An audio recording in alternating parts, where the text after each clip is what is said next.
सिंह राशि फल अप्रैल माह 2025 जन्म राशि के आधार पर सिंह राशि का संपूर्ण विश्लेषण आपको अगले 1 महीने का बताने वाले हैं। शनिदेव के राशि परिवर्तन के बाद सिंह राशि में शनि की ढैया प्रारंभ हो रहा है, यानी कि सिंह राशि से अष्टम भाव में इस माह के अंदर सूर्य, बुध, शुक्र, शनि, राहु, ये 5 ग्रह का योग बनेगा 14 अप्रैल तक। 14 अप्रैल को सूर्यदेव मेष राशि में गोचर करेंगे तथा 3 अप्रैल को मंगल ग्रह कर्क राशि में द्वादश भाव में गोचर करने वाले हैं, यानी कि आपके भाग्य के स्वामी नीच राशि में गोचर करेंगे। और 8वें घर में, यानी कि आपके राशि से 8वें घर में पंचग्रही योग बनेगा। 8वां जो घर होता है इसे त्रिक भाव माना जाता है, यानी कि कष्टकारी मृत्यु स्थान कहा जाता है। कई बार ऐसे समय में जब कोई हमारा कारक गोचर करता है तो जीवन में अचानक कुछ बड़े परिवर्तन बदलाव होते हैं। शनिदेव अष्टम भाव में यदि कारक होकर के विराजमान हो जाएं तो वहां पर वो कई बार जीवन में अचानक विपरीत राजयोग उत्पन्न कर देते हैं। देखते ही देखते एक छोटे से व्यक्ति को महानायक के रूप में विश्व विख्याति प्रदान कर देते हैं। अब इसका आपके ऊपर क्या असर पड़ने वाला है, इस खास विश्लेषण को आपको ध्यानपूर्वक समझना होगा। और समय का अभाव यदि है, जल्दबाजी में है, तो आप इसे वॉच लेटर में सेव कर सकते हैं और जब आपके पास समय हो तो इसे ध्यानपूर्वक आपको समझना होगा, क्योंकि अब आपके जीवन में शनिदेव का ढैया प्रारंभ हो रहा है, यानी कि अगले 2.5 साल तक इसका प्रभाव लगातार आपके ऊपर पड़ने वाला है। इसीलिए ऐसे समय में व्यक्ति को एक खास रणनीति पर काम करनी चाहिए, समय को अपने देखना चाहिए और अपने परिणामों को देख करके आपको अपने प्रयासों को बदलना चाहिए, यानी कि आपके परिणाम किस तरह से आ रहे हैं, सकारात्मक या नकारात्मक, आगे आने वाले समय में इसका प्रभाव कैसा पड़ेगा, और पूरी विस्तृत विश्लेषण इस पूरे महीने का आपको करके बताएंगे। और निकट भविष्य में इसके किस तरह से परिणाम हो सकते हैं उसका भी आपको अंदाजा यहां से लगने वाला है। सब्सक्राइब, लाइक, शेयर आप बहुत ध्यानपूर्वक जरूर करें हमारे इस खास कार्यक्रम को, चैनल को, और हमारे साथ जुड़े रहें। मैं एस्ट्रो अरविंद दिव्यरत्न ज्ञान चैनल में आपका बहुत बहुत हार्दिक स्वागत करता हूं। नमस्कार, जय माता दी, जय श्री राम। इस चार्ट को आपको ध्यानपूर्वक देखना होगा, क्योंकि इस चार्ट में ही आपके अगले 1 महीनों का महत्वपूर्ण रहस्य छिपा हुआ। और शनिदेव के राशि परिवर्तन के बाद आपके जीवन में ढैया प्रारंभ हो चुका है, तो ये ढैया का प्रारंभिक महीना है, यानी कि 30 माह चलना है पूरा ढैया, और उस ढैया का ये पहला स्टार्टअप मंथ है, यानी कि स्टार्टअप किस तरह से आपको करना है इसकी पूरी रणनीति को आपको यहां पर समझना होगा। 14 अप्रैल तक सूर्यदेव मीन राशि में गोचर करेंगे। अब सूर्यदेव आपके राशि के स्वामी होने के नाते अष्टम भाव में गोचर करेंगे, तो ये अचानक जीवन में कुछ बड़े परिवर्तन बदलाव आपके जीवन में ला रहे हैं और तेज गति से लाएंगे। सूर्य, बुध, शुक्र, शनि और राहु, ये 5 ग्रह यहां पर विराजमान हैं। अप्रैल के महीने में आपको थोड़े से श्वास लेने से संबंधित परेशानी हो सकती है और डाइजेशन सिस्टम आपका थोड़ा सा कमजोर हो सकता है। वायु विकृति इस माह में, यानी कि गैस से परेशानी हो सकती है तथा चोट चपेट से आपको बचना होगा, क्योंकि जब सूर्य शनि की युति होता है, चाहे गोचर में हो या चाहे जन्म कुंडली में हो, तो ऐसे में व्यक्ति के हड्डियों में चोट लगता है, हड्डियों का टूट जाना, हड्डियों का ऑपरेशन हो जाना, और वायु विकृति से व्यक्ति को विशेष परेशानी होती है। तो इस तरह की सावधानी आपको रखनी चाहिए, जिससे आप अपने किसी भी घटना दुर्घटना से अपने आप को सुरक्षित रखें। बृहस्पति ग्रह आपके अप्रैल के महीने में 10वें भाव में गोचर करेंगे और वक्री से मतलब मार्गी अवस्था में गोचर करेंगे, यानी कि सीधी चाल चलेंगे। तो बौद्धिक स्तर पर यदि देखा जाए तो आपका दिमाग बिल्कुल ठीक रास्ते पर चलने वाला है।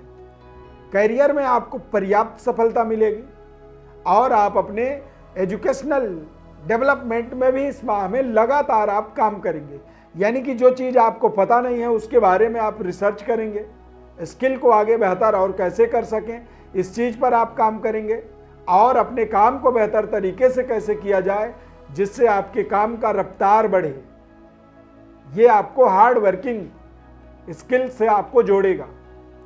तथा बच्चों के लिए भी ये समय बहुत अच्छा रहेगा। जो बच्चे इस समय में अध्ययन कर रहे हैं, किसी एग्जाम को देने की तैयारी कर रहे हैं या फिर एग्जाम उनका दिया हुआ है, दे चुके हैं, तो उसके रिजल्ट भी आपके लिए बेहद सकारात्मक आपको प्राप्त हो सकते हैं।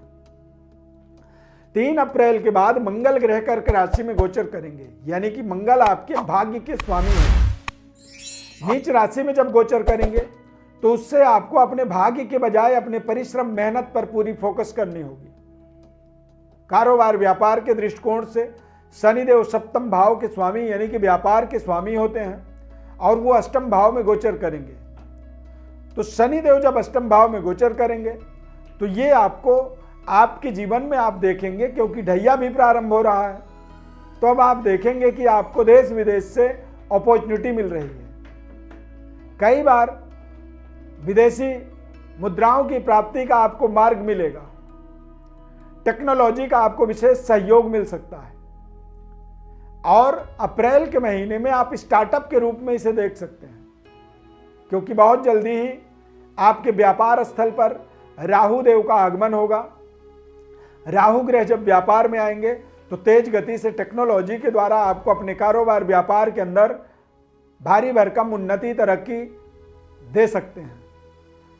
पारिवारिक जीवन आपका बेहद सुखद रहेगा, परंतु पारिवारिक जीवन में भी आपको थोड़े से सही निर्णय पर काम करना होगा,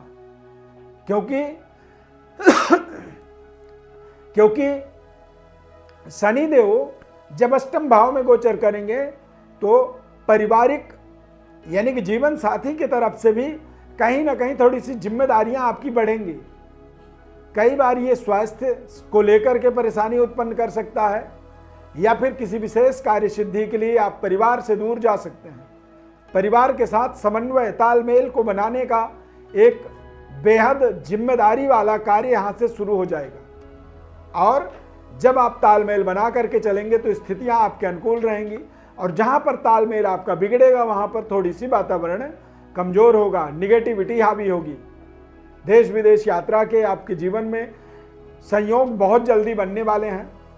या तो आप व्यापार को लेकर के देश विदेश में जाकर के अपने संबंध रिश्तों को आगे जोड़ने में सफल होंगे या फिर किसी न किसी विदेशी कॉन्टैक्ट के माध्यम से आप अपने कारोबार को यहाँ पर रहते हुए उस काम को मजबूत कर सकते हैं। कैरियर में जरूर आपको थोड़ी सावधानी रखनी चाहिए।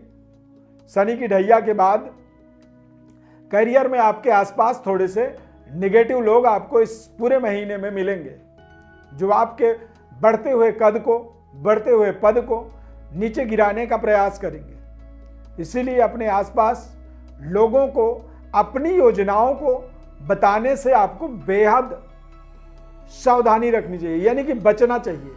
जब आप अपनी योजनाओं को अपने आसपास के लोगों को शेयर करते हैं तो इससे वो उस योजना का उन्हें लाभ मिल जाता है और आपको उसका नुकसान हो सकता है। इस चीज का आपको विशेष ध्यान रखना होगा। सूर्यदेव भाग्य में गोचर करेंगे 14 अप्रैल के बाद। तो 14 अप्रैल के बाद आप देखेंगे कि आपके जीवन में सरकार के द्वारा लाभ होगा, पैतृक विरासत का लाभ मिल सकता है, फाइनेंशियली आपको हेल्प मिलेगा और आप अपने स्टेटस को, आप अपने व्यापारिक दायरा को और अपने काम करने के तौर तरीकों को और बेहतर लग्जरी बना पाएंगे। शनि की ढैया शनिदेव जब अष्टम भाव में गोचर करते हैं तो अनसर्टेनिटी का बढ़ावा हो जाता है जीवन में, जिससे थोड़ी सी व्यक्ति कई बार घबराया हुआ रहता है, कई बार वो डबल माइंडेड होता है। तो आपको जो भी जीवन के बड़े महत्वपूर्ण निर्णय करने होंगे वो डबल माइंडेड ना हो करके सिंगल माइंडेड जब तक ना हो आप, तब तक आप कोई भी बड़ा निर्णय ना करें। कई बार आप अपने आसपास लोगों से राय ले लेते हैं कि क्या ऐसा होना चाहिए, तो आप जब राय लेते हैं तो आपकी योजना राय लेते लेते सामने वाले के पास पहुंच जाती है। तो यहां पर आपको राय लेने से पहले अपने चिंतन मनन करने के बाद जब आप कंफर्म हो जाएं, जो चीज समझ में ना आए, तो आप किसी बुजुर्ग व्यक्ति से उसका निर्णय लें। अपने बराबरी के लोगों के साथ कोई भी चीज को, अपने कोई प्रोजेक्ट को शेयर ना करें।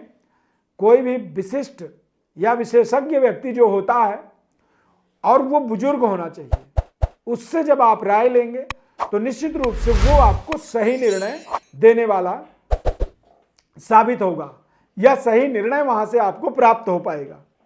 यदि आप अपने लेवल में जब कोई निर्णय, किसी डिसीजन को लोगों तक शेयर करते हैं तो उससे वो आपका एक तरह से योजना संकल्प खंडित हो जाता है। तो अपने संकल्प शक्ति को दृढ़ बनाने के लिए ढैया के उपरांत भी आप अपने सकारात्मक सोच के साथ यदि आगे बढ़ेंगे तो आपको आने वाले निकट भविष्य में बेहद तीव्र गति से आपको व्यापारिक सफलता, पारिवारिक सुखद वातावरण और अविवाहितों के लिए विवाह जैसे महत्वपूर्ण उपलब्धि की प्राप्ति जरूर हो सकती है। सिंह राशि वालों के लिए संतान की सफलता इस माह में एक खास केंद्र बिंदु रहेगा। संतान का भाग्योदय होना या संतान की उत्पत्ति होना, इस चीज को आपको बिल्कुल दिमाग में बैठा करके रखना होगा। यदि आप विशेष विश्लेषण जानना चाहते हैं तो हमारे व्हाट्सएप पर अपनी बर्थ डिटेल्स जरूर भेजें। निःशुल्क संपूर्ण विश्लेषण हम आपको बताएंगे। सब्सक्राइब, लाइक और शेयर करना बिल्कुल भी मत भूलिए। कार्यक्रम अच्छा लगा तो जय श्री राम कमेंट में जरूर लिखें। प्रभु श्री राम कृपा आपके ऊपर सदैव बनी रहे। इस खास कार्यक्रम में जुड़ने के लिए बहुत बहुत धन्यवाद। जय श्री राम।